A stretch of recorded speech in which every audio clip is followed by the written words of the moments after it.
everyone. Welcome. If you don't already feel welcome, we're so glad that you're here with us. I am Monica Robinson. I'm the Executive Director of the Crisp County Community Council, which is a nonprofit organization, and we work as your local family connection. Tonight, we are gathered here to honor some wonderful people who truly deserve recognition. Please feel free to enjoy your meals, continue eating as I speak. The Georgia Family Connection Partnership is a state nonprofit organization that is committed to improving outcomes for our children, families, and communities. The Georgia Family Connection is the only statewide network of its kind in the country, with a Family Connection coordinator in every county in Georgia. I am honored to serve as your Crisp County coordinator. Before I proceed, let me direct your attention to the front of the room where you can find the names of tonight's sponsors. We just want to say a big thank you to all of our sponsors who are present with us here tonight.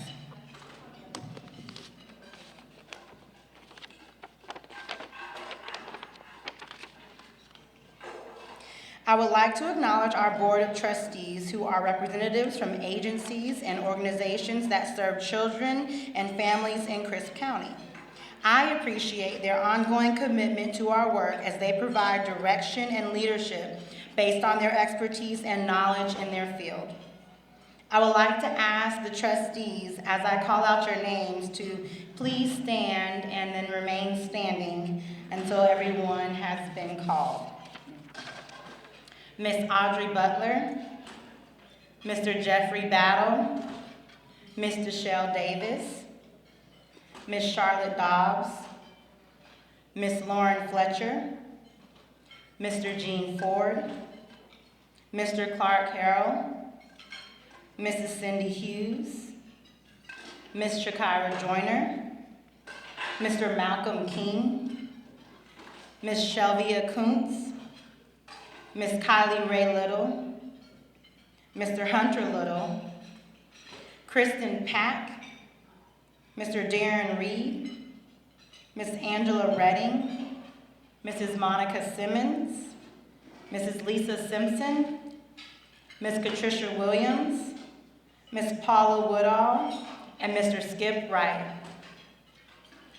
Thank you so much for your unwavering support and dedication to our cause.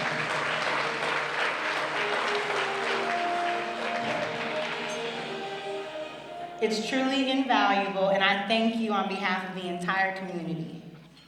I appreciate you all taking the time to be here with us tonight and showing your gratitude to the volunteers in Crisp County. I hope that you all had a great time at the photo op in the lobby. All you guys, I've seen y'all taking selfies, so make sure that you post them and you hashtag I care. Hashtag I care so that we can all enjoy them and see them.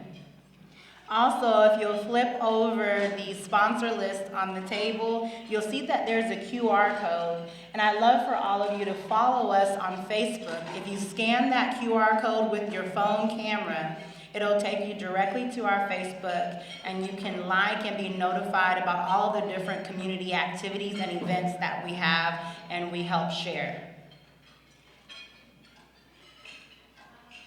I would also like to express our gratitude to Mr. Renee Adkins of Adkins Photography. Thank you so much for taking all of the lovely pictures tonight. We appreciate you.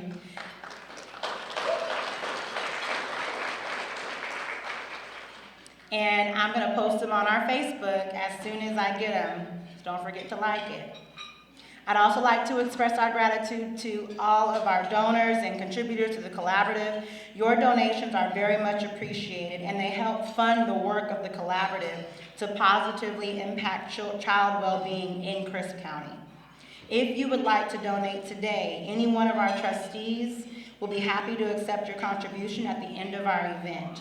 Your contribution is tax deductible and will be used to make a meaningful difference in the lives of children and family in Crisp County.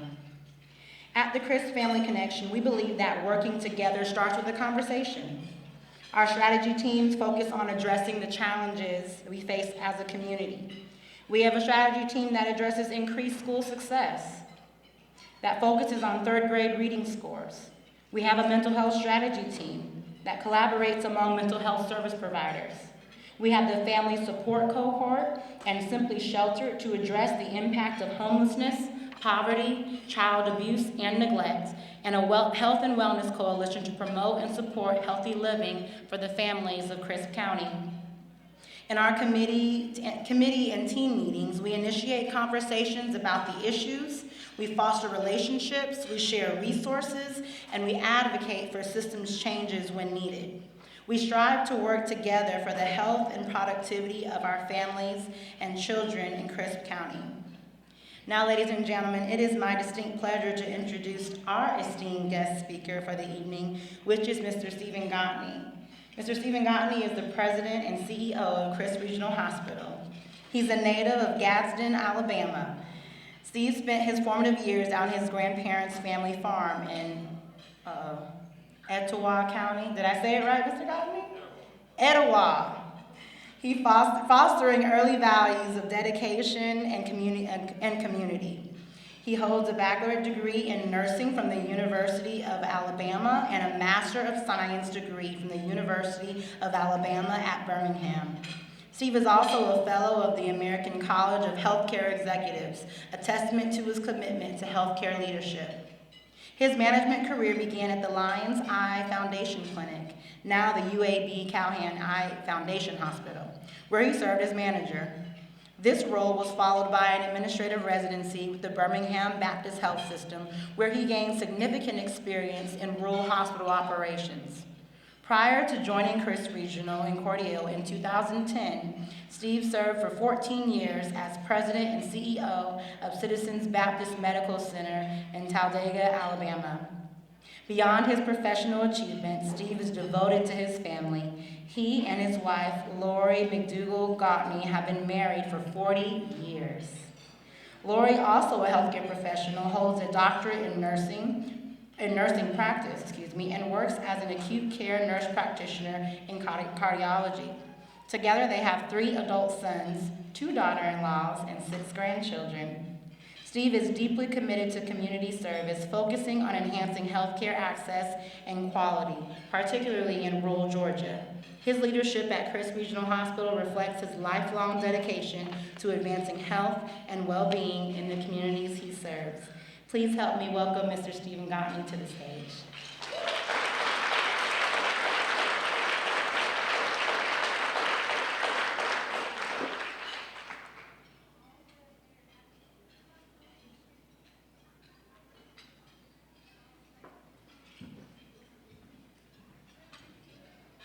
You know, I hear that intro and I go, who is that guy?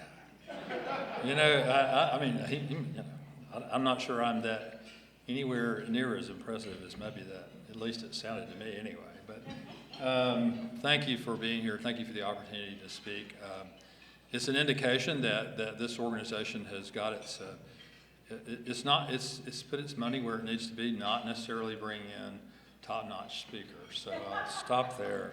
And I have a few slides that I want to share with you as I kind of talk about this. And I want to say Monica was not, maybe it's because I didn't reach back out, all right? But I said, well, what's the topic? Healthcare was what I got, healthcare. So let me just kind of take healthcare and stay with me. Some of our Crisp Regional staff that know me, sometimes you gotta pay attention because I shift gears and don't tell you about it to maybe a different subject. But there's a group of slides here I want to just touch on. And can we go with this first slide? And this is just when I talk about information for the engaged community. I think it's really important that everyone here, everybody in our area, think about engaging in the hospital. We talk about engagement with our employees, but I think it's important that you and all of us it's important that we not take health care for granted and that we not take our doctors and our nurses and our hospital for granted because they are more fragile than you might think they are. The hands that are in this picture, I think about health care in terms of helping people, assisting people, holding people's hands when they need comfort. Oftentimes, if they're given news that threatens them, And let me kind of go to the next slide here. Healthcare is a sacred purpose. It's to preserve life and to comfort others. I think Jesus was one of the first examples. He was a model for faith and the power of God and the act of caring for one's neighbor. It's also expressed in the second great commandment of love thy neighbor as thyself. And it's a central ideology in providing health care and healing for others. And if you go to this third slide, I think it really became evident in this country early on. And the first hospital that was created in the United States was created in 1751, and Dr. Thomas Brond and Benjamin Franklin. Some of you probably heard of Benjamin Franklin, but one of the founding fathers of the country, and in this hospital that they created, on the seal of it, it had, "Take care of him, and I will repay thee." And this is from the Good Samaritan story that you may recall from the book of Luke.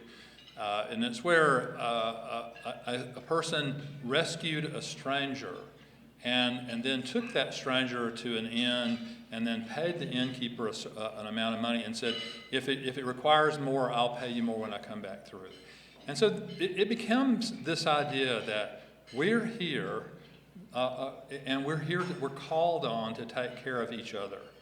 And very much when I think about the purpose of this meeting, of this organization, the caring, about caring. This is about all of us acknowledging, and healthcare is one of those ways we acknowledge and we carry out the idea of caring for our neighbor. And this idea that the whole point about the Good Samaritan as well was, it was an idea of social responsibility. It says that we have a responsibility to take care of our neighbor, that we just can't ignore that. And so I think that gave birth to a lot of the ideas in the early hospitals you saw in the country. A lot of the healthcare organizations were faith-based organizations. And they were charity organizations. They were usually not-for-profit organizations that were here to take care of people that when you presented to that hospital or when you presented to that organization for care, that they were going to provide that care for you whether or not you could pay for it or not, because it was their Christian mission and because it was their mission to provide that caring. Again, I really appreciate the purpose of the organization we're here with tonight. So if I could shift gears a little bit, when I go from there, I think about COVID a little bit. COVID was one of those experiences that I never hope that any of us have to live through again. In my lifetime, I never thought, I never imagined it would be like it was. And so when I think about all these caregivers we have at the hospital, it was amazing to see them in COVID. And these are just a couple kind of a little bit silly pictures, but I wanted you to get the idea. This is one of them is in. I think we're probably ahead of the one that I wanted to show, but the one with the person in ICU in all the PPE and every time that one of our nursing staff or other staff had to go in or out of a room, you had to put on a gown, you had to put on gloves, you had to have all this material you had to just to go in and out of the room. And it was pretty amazing how often that had to happen. I think there was some fun along the way. There's a picture here of Heather Kelly and her daughter. They were working in the ICU during that time. And then the last slide I wanted to share here about COVID was the idea of when it was over, the community looked at the hospital and looked at a lot of the folks and really raised our caregivers up as heroes.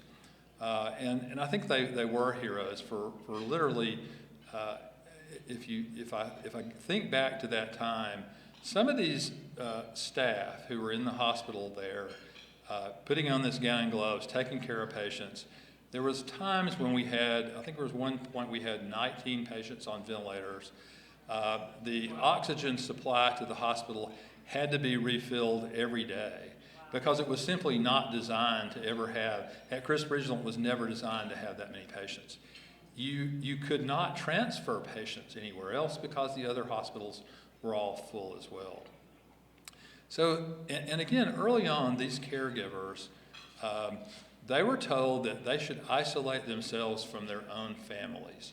And so there was a lot of stories that I heard from our staff who were, okay, I'm sleeping in the garage, or I'm sleeping in this room, and you know I'm seeing my kids through a door or something like that. It was amazing how all these people showed up at that place every day to take care of all these patients. And honestly, I think I was there. I wasn't providing any care, you can rest assured of that. But I was trying to be there to be supportive. But they showed up every day to take, and they didn't know if they were going to catch this disease and die. I mean, that was kind of, you know, you're showing up every day and you're taking care of these folks, and you don't know if your own life is in danger. That just said a lot about the people, that team of caregivers, and about caring, and about the organization that we have here in our community. The organization is mostly the people that work there, all the people that work there. COVID was a special time. I hope that you as a community don't forget about the healthcare heroes, because they will always be heroes to me, the people that I saw.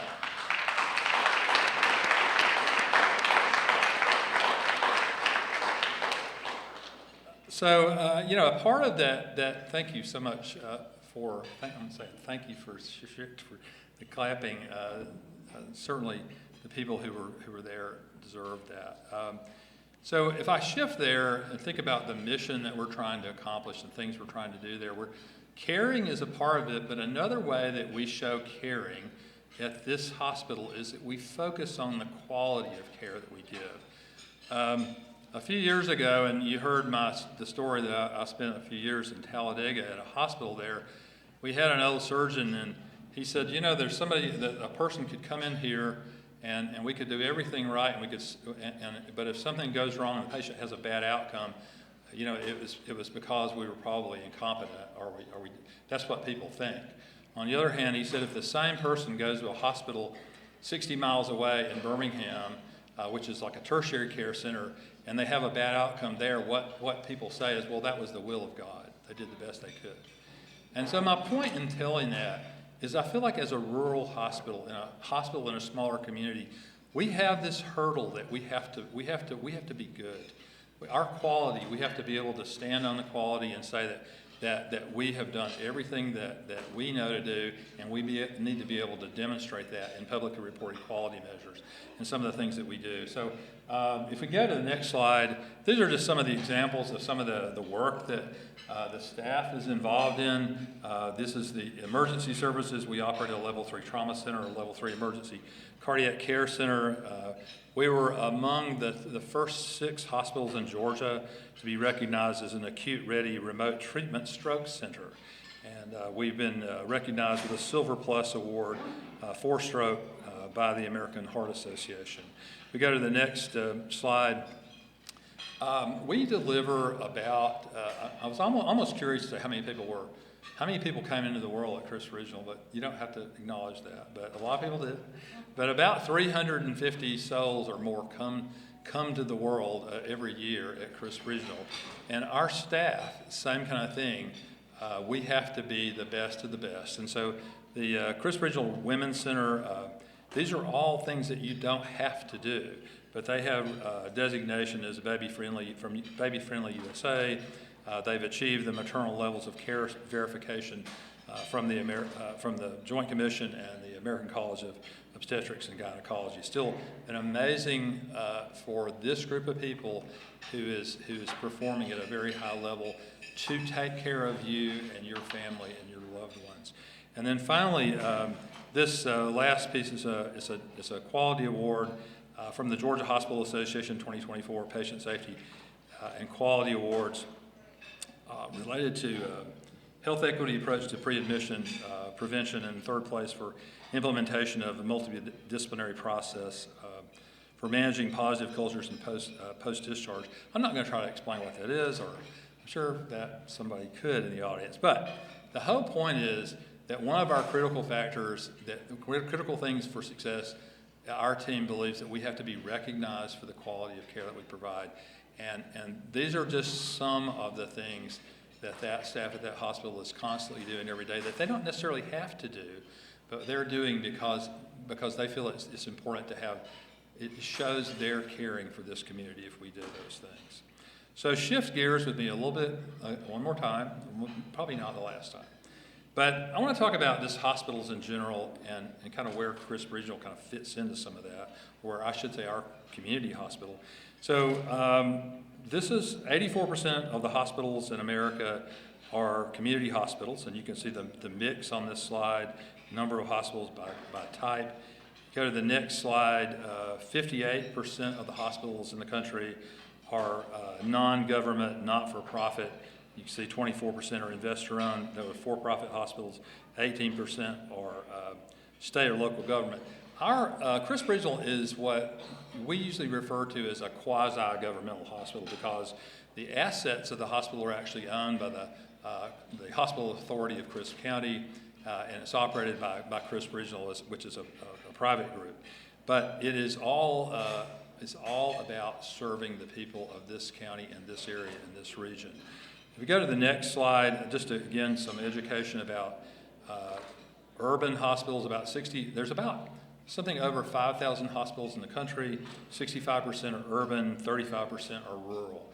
And you hear a lot about rural access to care in this country. And I'm going to talk a little bit more about that as I go along. But so a couple of things have happened and with spending in the country. And if we can go to the slide where we've got a long blue graph across it. So we just had a presidential election, and that would have been kind of fun to have talked about. There's a lot of speculation out there of what kind of change that's going to bring, but one way or the other, one of the facts that's out there is that there's a lot of us, and I'm one of those baby boomer people that was born. I was right at the tail end of it in 1958. The baby boom ended about 58 or 60. But there's this large group of population that has aged. We've kind of moved through the population on a timeline, and so we have this large group of people who are over 65 who are eligible for Medicare benefits in particular. And the other statistic is as you get older, you tend to have more health spending the older you are, the more health spending per capita you see. But government, you've all probably in the room heard something about deficit spending. You've also heard that Medicare and Medicaid are mandatorily funded by the government in the budget each year, and it's one of those things that has grown. So it's when we have a budget deficit, it's a concern probably for everyone. But at the same time, we've made a social commitment to take care of people who are over 65 or disabled. That's Medicare. And we've made a commitment to take care of those who are medically indigent. That's Medicaid. And so the point of this graph is to show how that spending by government over time has continued to increase, and that has created a problem and a concern for our government. And so the government has tried to do different things to say, how can we reduce spending? How can we change it? And I think the statistic, I think when Medicare was created in 1966, there were probably 6 people working for one person that was retired. I think where this is going to go in the next 10 years or so, there's going to be 6 people retired for one person working. That's going to be interesting if that plays out that way. If you would go to the slide that talks about hospitals comprise a small particle of the healthcare ecosystem. So a lot of what you hear on television or in the newspapers or in the media is how, and I think we would probably, everybody in the room say, yes, the cost of healthcare is incredibly high. And the charges that you see, wherever you go in healthcare, the charges are really high. But I feel like that hospitals and doctors kind of get blamed for that. But the point I wanted to show this slide is that healthcare is a much bigger industry than hospitals. And yeah, we're on this slide. And you can see, if you're looking at this, pharmacy, retail, insurers, distributors, pharma, and then at the very end, the smaller portion, only 5% is related to hospitals. And there's 2 or 3 pieces in there I want to read. 15% percentage growth in total revenues, 20% growth in total expenses, and a negative 26%, which is the decrease in operating margin. This was in 22 when these numbers came out. And this, if you would go to the next slide, this is an example of kind of what's going on in healthcare. I'm going to get to the end in a minute. Some people are getting nervous here. Like, how long is he going to talk about this? But this is important. So expenses continue to grow, and this is like what we see, in when we go to the grocery store. Expenses are growing, and you see this. We see this in healthcare. I won't go on over each one, but our expenses, particularly on labor, because we have the workforce. We don't have enough nurses, we don't have enough doctors. This is across the United States. It is particularly a problem in Georgia. I think we're on track to maybe have the third worst nursing shortage in the nation over the next few years. And I'm looking for validation back there, April, but anyway. But these things, the point about this in telling you as a community is there are things going on with your hospital that you should be aware of, that maybe we take the hospital for granted, and I'm telling you, you shouldn't, because there's a lot of things going on with it. So right now, for years, we received Medicare paid at cost. When Medicare first started, it was cost plus. If you get a contractor to build a highway today, it's going to be cost plus. And what we're telling you is all these changes have resulted where we are right now is that Medicare is paying hospitals about 82 cents of every dollar of cost. So we're being paid below cost on Medicare, we're being paid below cost on Medicaid. And so that creates a situation, it creates a situation where it's really becoming hard to manage when you've got this large group of people who are seeking health care, and this is what the government's problem is. There's not enough money to fund it, and I think people can't afford to pay anymore. Anyway, I wanted to point out here about Medicare Advantage as well. It's growing rapidly. Medicare Advantage is the government's idea, I think, of if we privatize Medicare, it'll be managed better. And personally, I don't think that's translated well. About 59% of the people in Georgia are on Medicare Advantage. In our area, it's about 65%. But what Medicare Advantage does is they take your Medicare benefit and that you give it to a private company, and the private company pays out less than that, and so they make money on it.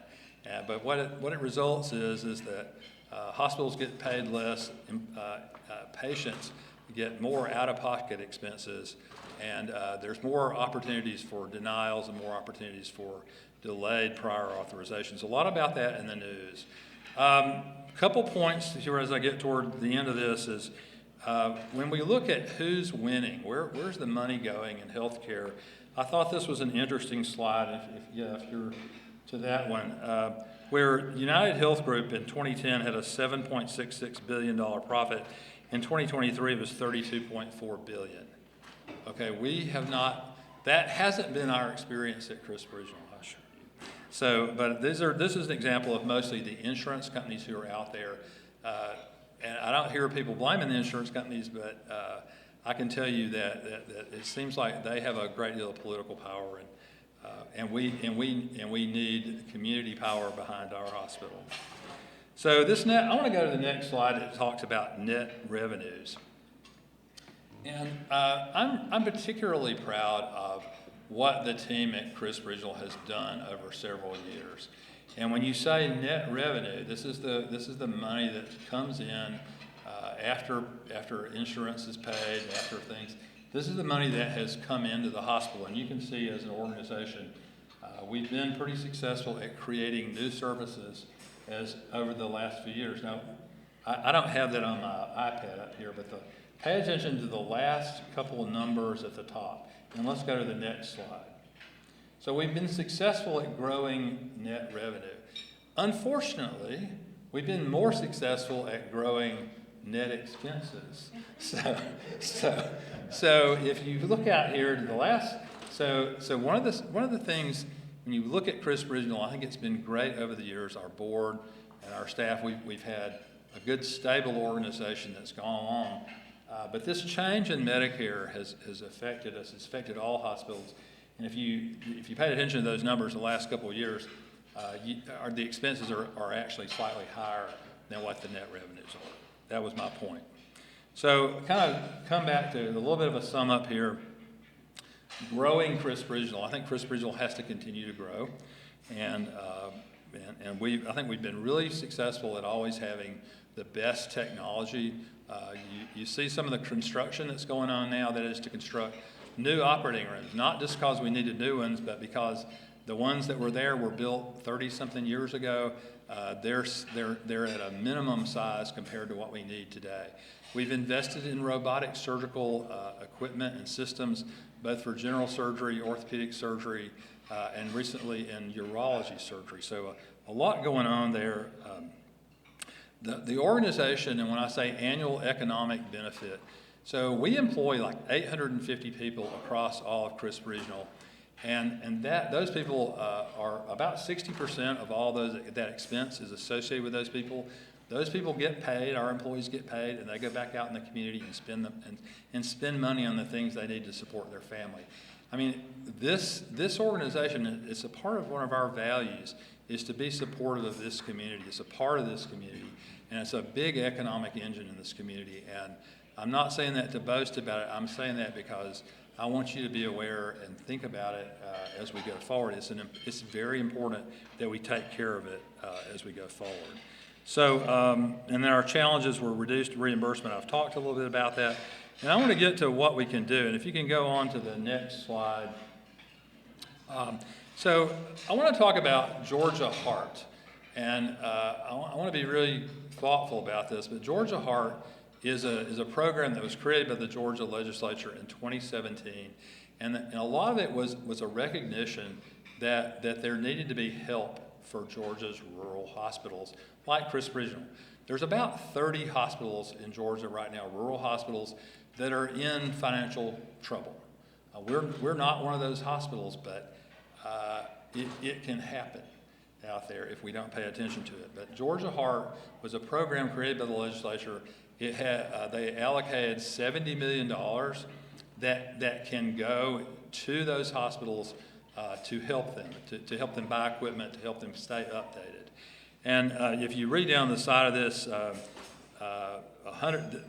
since its inception, Crisp Regional has received about $9.7 million through this program, and we've used the funds to buy equipment and so forth for the people who work there, so they can do great work for the community. And this year, we've had about $922,000 pledged to it. You do it in a calendar year. It is a tax credit program. And there's about $6.8 million left out of the 70 statewide. Each hospital can receive up to $4 million in tax credit. We've never received that much, and the way this works, and I'm going to get to the very end of it, but the legislature went ahead and moved that amount of money from $70 million to $100 million for the years 2025 through 2029. And Georgia Heart is not what I'm asking or suggesting to you. Georgia Heart is not a donation program. These are taxes that you are already paying. Nobody's asking you to donate anything. We're not asking anyone to donate, but we're asking you to consider taking the tax that's coming out of your paycheck or that you're having to pay for your business and directing it to be spent in this community, to the benefit of this community. It doesn't have to go somewhere that you don't know where. Go into Atlanta, and you don't know exactly what it gets spent on. You can direct that all your state tax liability stays here and benefits the people in this community through that hospital organization. So I'll stop with that. I wanted to give you a little bit about what's healthcare about. I wanted to tell you a little bit about what wonderful caregivers we have and the wonderful mission and work that our folks at Crisp Regional do. I wanted to tell you about some of the business challenges that we have as an organization. And I say we have that. This is your community hospital. We as a community, this is all of our challenge that we have to take care of our hospital because it's an incredibly important community asset. And then lastly, I wanted to make you aware. So many people are not necessarily aware of, hey, it doesn't cost me anything, but I can help the community hospital. Wow, that's kind of a neat thing that the legislature did. All right, those are the things I wanted to do. I wanted to leave you with a few pictures about some of the construction that's going on. We finished the medical office building out on 16th Avenue in March. We started in March the expansion of the operating rooms at the hospital. The first phase of it, if you go by on 5th Street, you can see it behind the hospital. The picture there is what it will look like. There's about 3 pictures of what it will look like when it's complete. You can see now the rock thing in the middle is complete. That thing the first phase was to complete that big part on the outside. The second phase was to renovate an outpatient admitting area. If you've been to the hospital the last few months for outpatient services and you had to go through the ER, it was probably a little crowded and uncomfortable. We hope to have this new renovated part of outpatient services open around December the 1st. It was kind of the phase 2 piece. And then the phase 3 and 4 will actually, it will have to go much slower as we continue to safely take care of patients,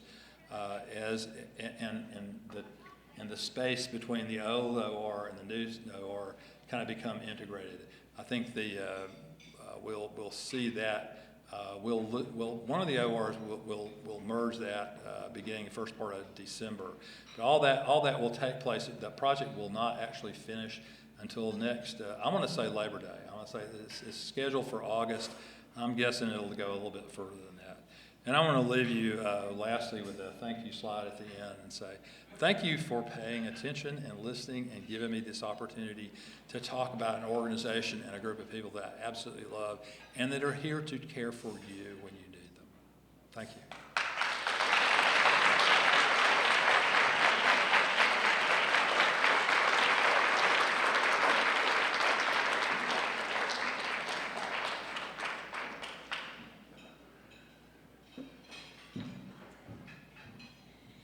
Thank you, Mr. Gottney. And if you have not checked out the Georgia tax credit or incentive that's there, Tim and Amy know all about it. They told me all about it, and so they can help you sign up and everything. I just put you on the spot, Tim. But it's such an amazing opportunity that we have in our community as we're up here talking about how much we care about our community and all of the individuals who give of themselves. This is something that we can give, just like Mr. Gottney said, without having to do anything extra. It's already a tax credit that you're gonna pay, so why not keep it here in Crisp County? Thank you, Mr. Gottney, again. And now I have a little bit of fun before we get into the only reason why you came, right? It's for the awards banquet. I have a couple of door prizes from some of our partners. We have a gift card from Sakari, and if you will look on your tables, you have a ticket. If you don't have a ticket, raise your hand or grab your neighbors. And I'm going to pull 2. We've got 2.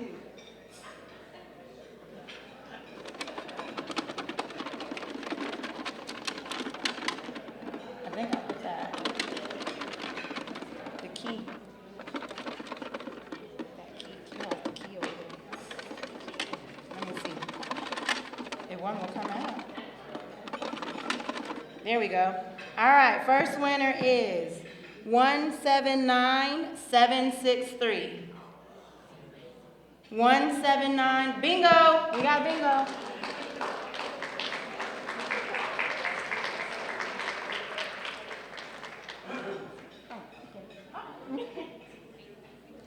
Thank you so much. And then we have a gift from Home Depot for our last door prize. And this is, 179788. 179788. Winner, winner, chicken dinner, anybody? We got it? All right, bingo.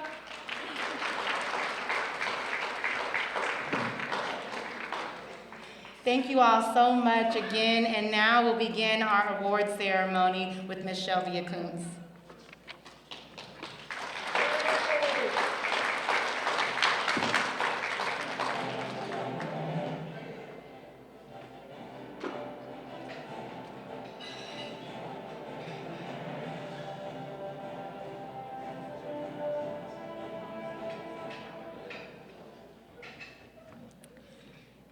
Ladies and gentlemen, my name is Shelvia Kuntz, and I am a member of the Crisp County Community Council Board of Trustees.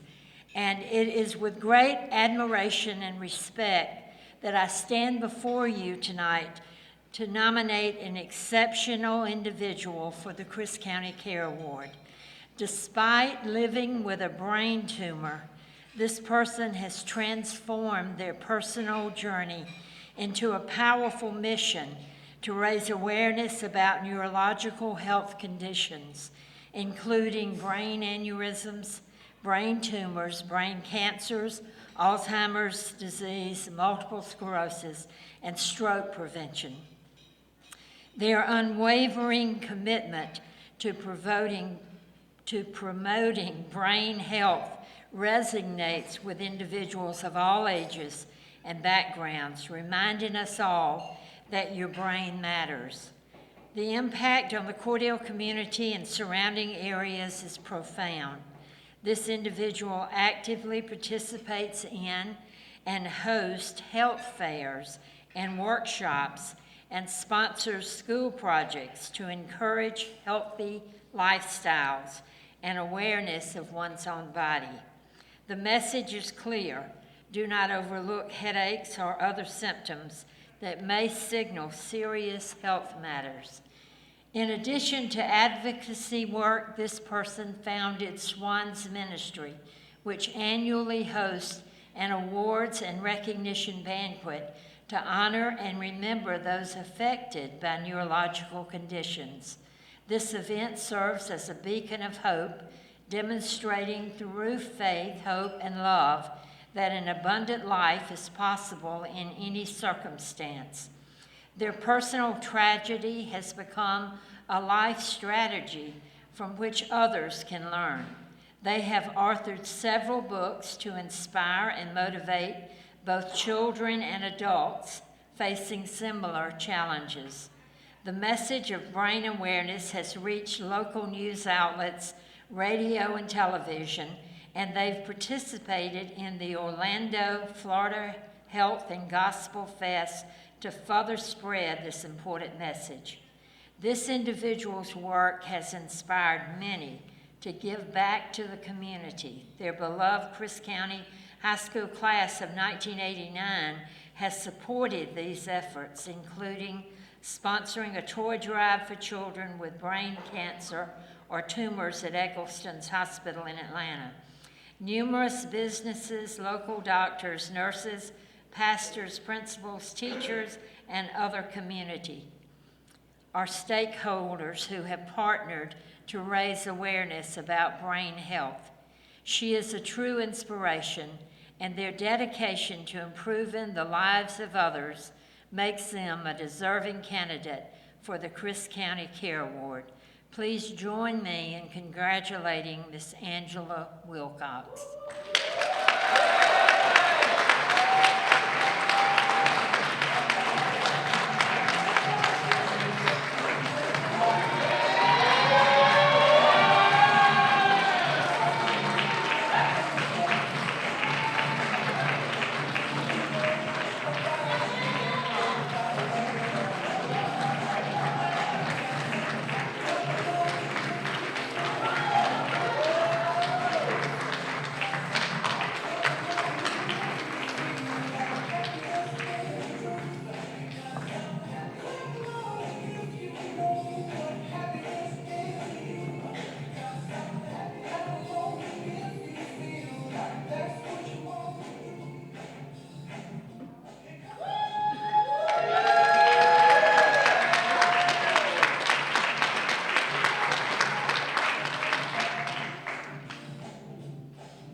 And please welcome Ms. Cameron Causey.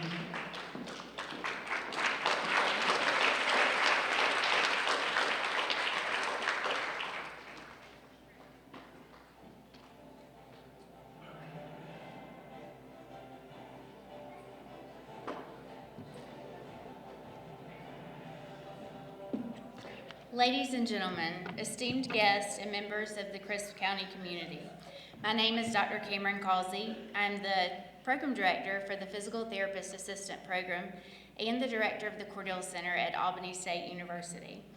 I also serve on the Board of Trustees for the Crisp County Community Council.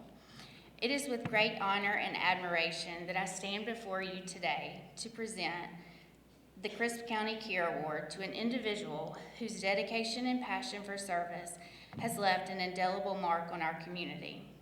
This year's recipient exemplifies the true spirit of volunteerism and community care.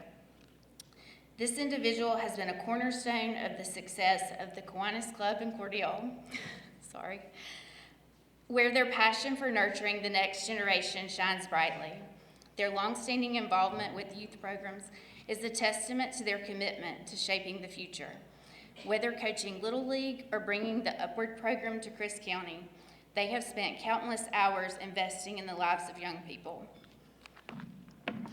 The impact of this individual extends beyond the ball fields and into the heart of Cordell First Church, where they have served as a mentor, teacher, inspiration to the youth.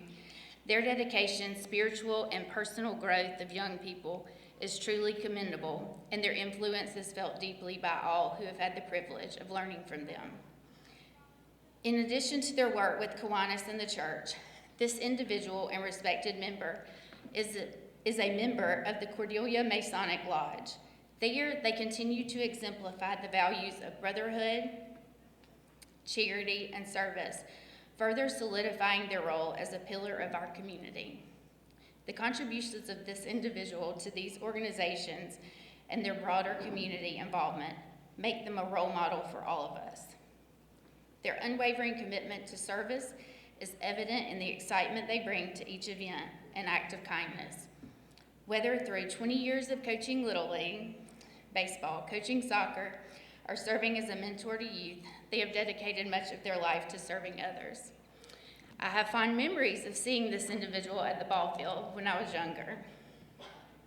He was always coaching with enthusiasm and dedication. After joining Kiwanis, I gained a deeper appreciation for the immense amount of service they provide to our community and youth, in the remarkable length of time they have been doing so. This individual's longstanding history of service in our community is truly commendable. Their love for service and unwavering commitment to making a difference inspire us all. It is with great pride and gratitude that we present this award to David Simmons.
Now please welcome Miss Audrey Butler.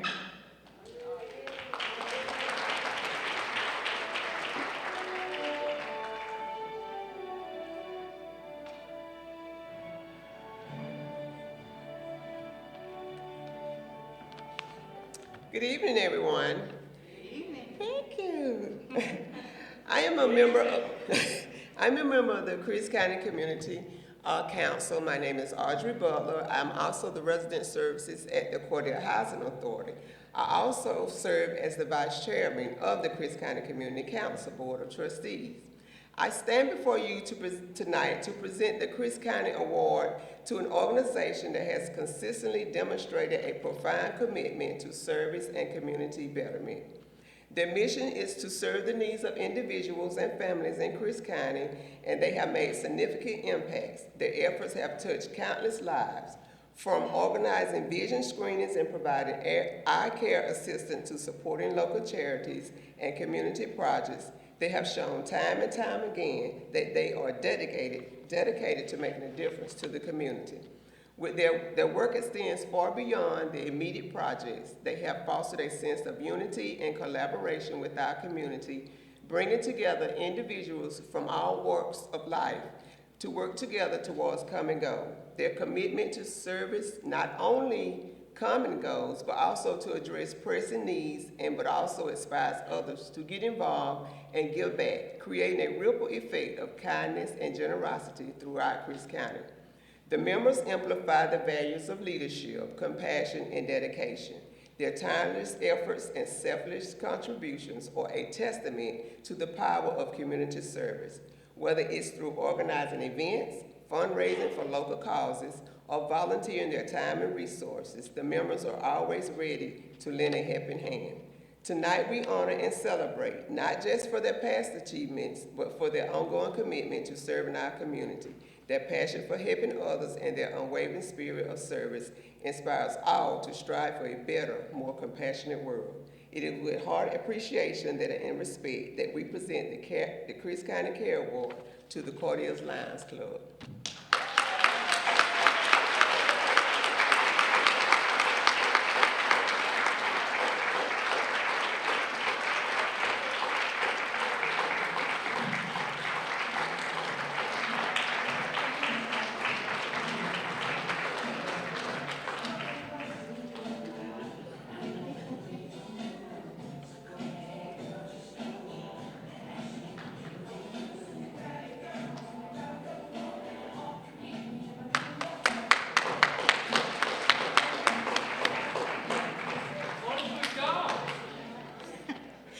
Please welcome Mr. Skip Wright.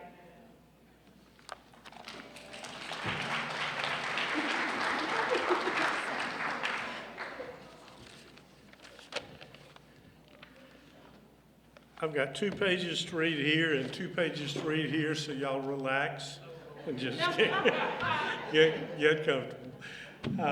First of all, thank y'all for coming and supporting your Crisp County Community Council.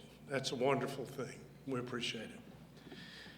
And my name's Skip Wright, and I'm on the board of the Crisp County Community Council. And I am truly honored to stand here tonight and present this award. The award goes to somebody who has a true spirit of love and service. And this person is a devoted spouse and has a real passion for helping others and helping the community. Their main goal is to make a difference in this world. They're a tireless volunteer throughout Chris County. They lend a hand at many events. And I keep trying to say this person rather than give away a gender or whatever yet. So they have been involved in working at health fairs, career fairs, the Georgia Veterans Triathlon, the Autism Walk, the Veterans Luncheon, and they volunteer anywhere in the county that they can.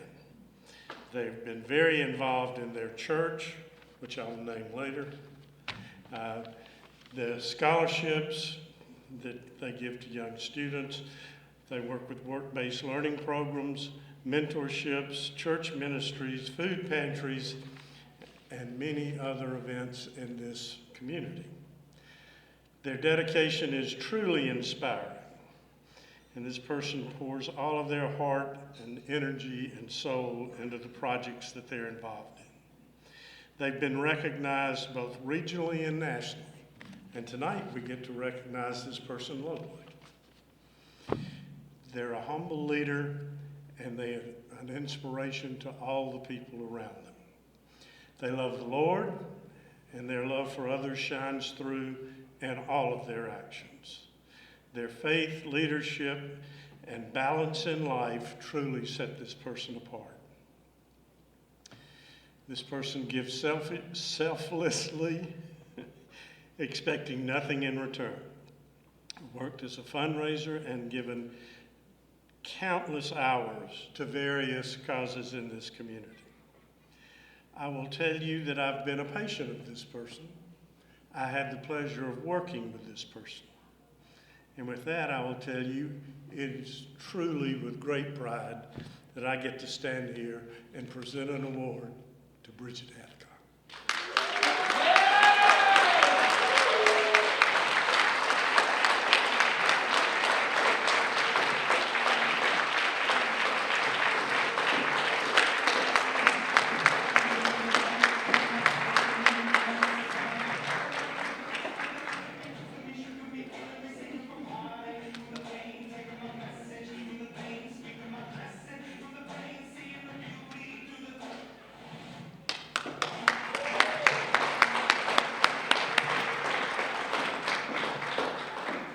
Now, if you will, please welcome Ms. Patricia Williams.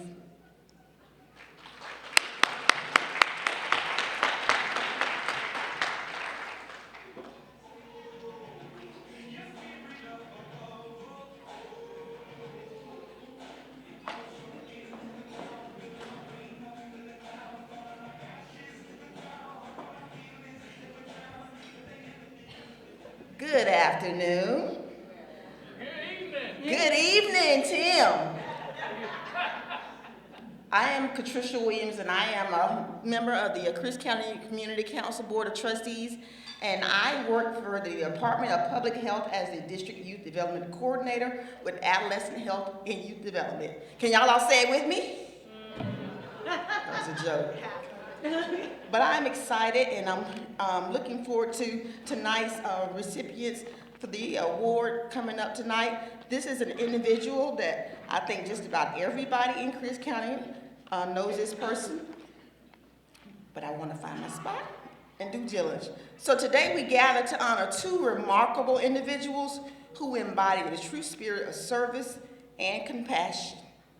It is my privilege to present the CARE Awards to these individuals who dedicate their lives to helping others. For years, these individuals have been a beacon of hope, literally helping anybody and everybody who's in need. They provide daily support, offer listening ears, and provide a word of God. Amen? Amen.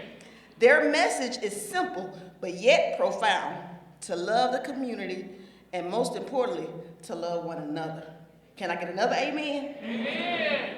We're taking y'all to church. Amen. Their contributions to our community are nothing short of inspiring. They have built micro houses for those who are homeless, ensuring that those who are without shelter have some place that they can call home. They operate a food depot that serves anyone in need of nourishment, providing sustenance to countless individuals and families. Each day at the, what's the name of the location? Y'all know who we were talking about. What's the name of the business? At the Hand of Hope. Can we all say Hand of Hope? Thank you. We got to keep y'all up. They lead daily devotionals, creating a space for reflection and connection for all who attend. And perhaps most impressively, they are always just one phone call away, ready to lend a hand to offer assistance to anyone who reaches out. What makes their achievements even more remarkable is their unwavering commitment to service despite experiencing their own health challenges. They exemplify selflessness, consistently putting the needs of others before their very own. We have witnessed firsthand how their actions inspire those around them to strive for better and to give back a sense of support and hope to those in need.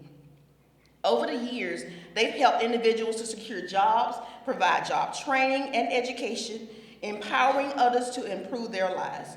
So we've seen them rally the community around specific events, activities, as they worship and praise God, as they raise funds, once for a prosthetic individual who significantly improved his quality of life through this prosthetic.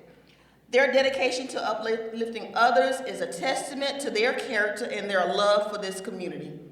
I can say with certainty that you could not ask for anyone who's more dedicated and devoted to supporting and providing support in Chris County. They love this community. They put their needs, the needs of Chris County and the members ahead of their own. It is with immense pride and gratitude that I present this award to two individuals in our community, pillars of our community, to Mr. Hobby and Ms. Donna Striplin. So if you will all please stand to your feet as we acknowledge those individuals who provide so much hope to our community. Thank you all so much. They're in the back, she's in the back. Y'all please wave at Ms. Donna.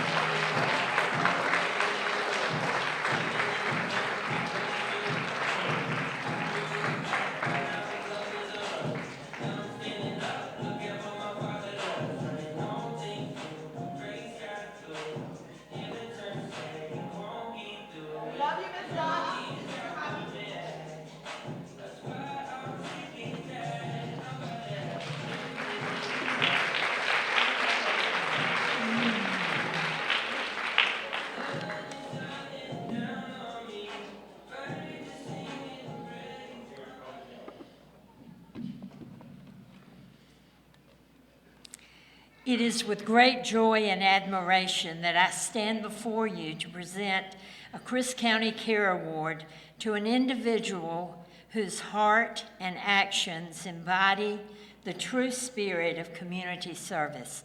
Today, we honor a remarkable person whose caring nature and unwavering commitment to helping others have made a significant impact on the lives of many in our community.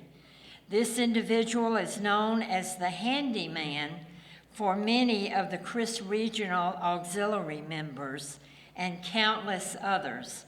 They are the person the people turn to when they need helpful ideas, suggestions, and even a helping hand with the project. Their willingness to assist others is a testament to a generous spirit and a caring heart.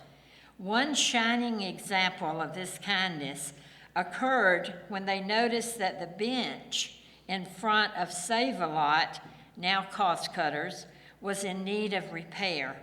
Without a second thought, they took it upon themselves to fix it, ensuring that the employees could enjoy their breaks in comfort. This is just one of the many ways they show dedication to our community.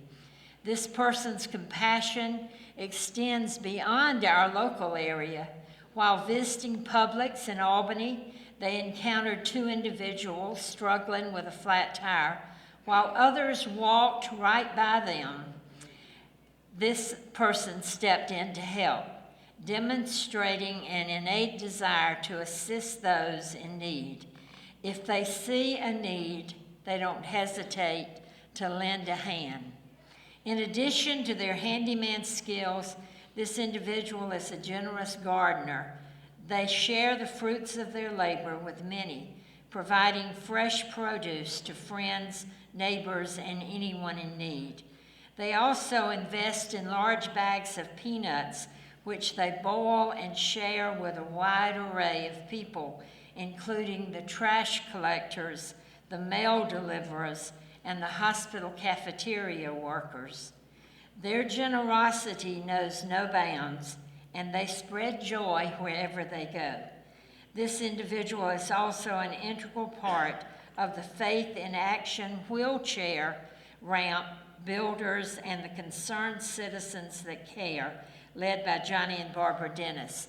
They are constantly finding ways to improve and maintain the facilities at Pinecrest Baptist Church and Pinecrest Baptist Daycare.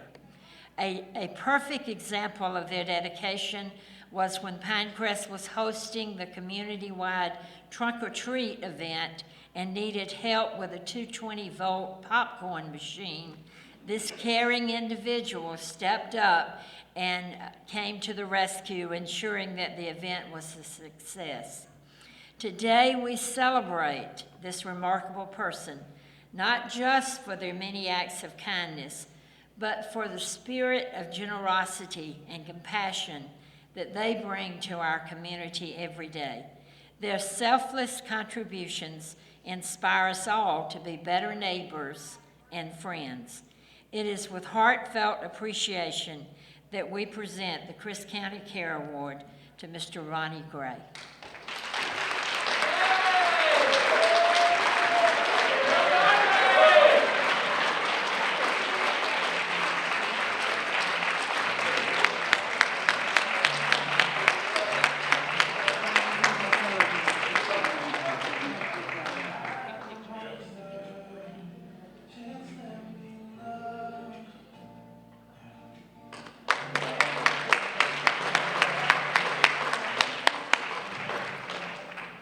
Please welcome Mr. Malcolm King.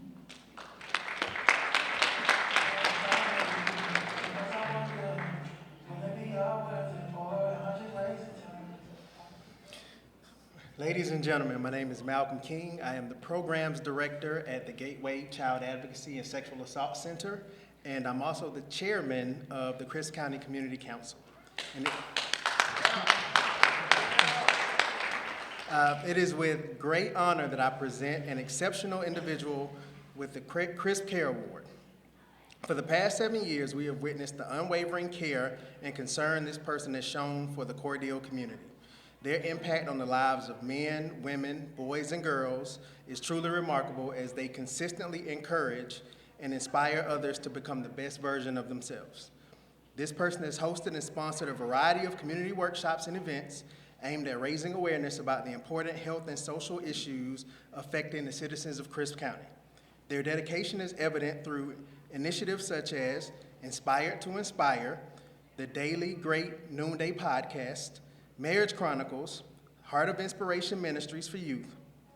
They have devoted their time and passion to uplifting, motivating, and guiding others to fulfill their God-given purpose and reach their destiny. Among the many community events they have organized and financially supported are Matters of the Heart, which raises awareness about heart disease and emotional health, and Spill the Tea, which promotes self-care, healthy lifestyles. Additionally, they have led programs focused on Alzheimer's and breast cancer awareness and prevention, among others. This volunteer is relentless in their efforts to possess a remarkable spirit for determination to make a difference in the lives of others. Oh, breaking a sweat, I'm sorry, y'all. A little nervous, I'm sorry. This volunteer is relentless in their efforts and possesses a remarkable spirit of determination to make a difference in the lives of others. As an inspiring life coach, they have achieved various milestones in their personal life and have an innate desire to see others soar to new heights. We believe their work has greatly inspired and impacted countless individuals in Cordele and the surrounding areas, encouraging them to share their gifts, talents, and time to make a difference in the community. Numerous businesses, coaches, nurses, social workers, teachers, and other entities have partnered with this recipient to ensure the success of these vital programs and workshops. For these reasons and many more, I am happy to present Ms. Brenda Jones with the 2024 Crisp Care Award. Oh, thank you.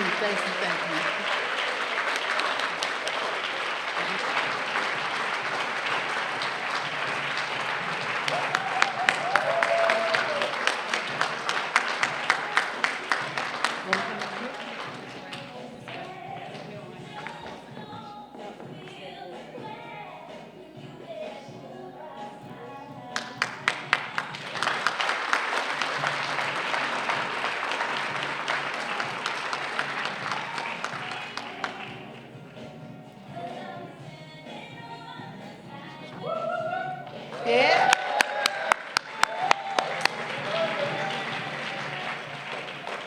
Now please welcome Ms. Charlotte Dobbs.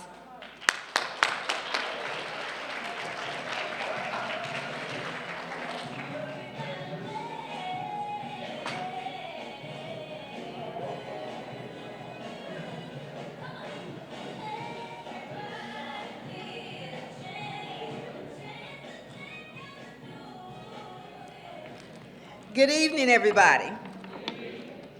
To our honored guests, distinguished attendees, and valued members of the Crisp County community.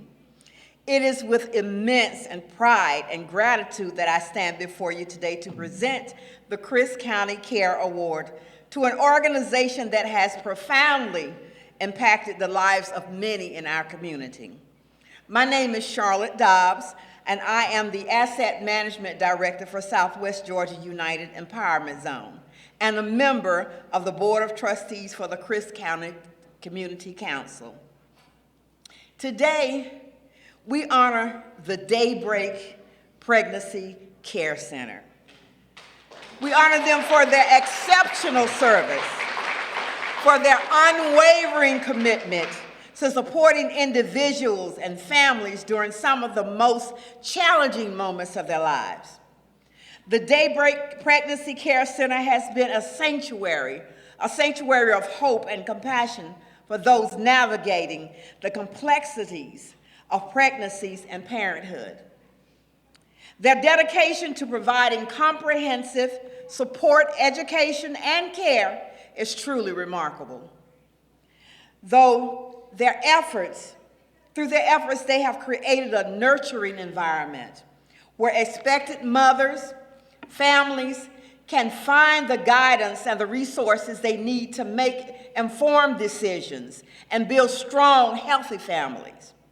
The center offers a worldwide array of services, including pregnancy testing, counseling, educational programs, and material support. Each service is delivered with the utmost care and respect, ensuring that every individual who walks through their doors feels valued and supported. Their holistic approach not only addresses immediate needs, but also empowers individuals to thrive long-term. Beyond their direct services, the Daybreak Pregnancy Care Center has fostered a culture of compassion and community within Chris County. They have built strong partnerships with local organizations and volunteers, amplifying their impact and extending their reach to those who need it most. Their work is a testament to the power of community collaboration, and the profound difference it can make in a person's life. The dedication, the passion of these volunteers at Daybreak Pregnancy Care Center inspires us all. Their tireless efforts and unwavering commitment to service exemplify the very essence of what it means to care for one another. They remind us that through kindness, empathy, and support, we can create a brighter future for everyone in our community. It is with great honor and heartfelt appreciation that we present the Chris County Care Award to the Daybreak Pregnancy Care Center. Thank you for your extraordinary service, your compassion, your unwavering dedication to making a difference. You are a shining example of the positive impact that can be achieved when we come together to support one another. Congratulations, and we thank you for all that you do.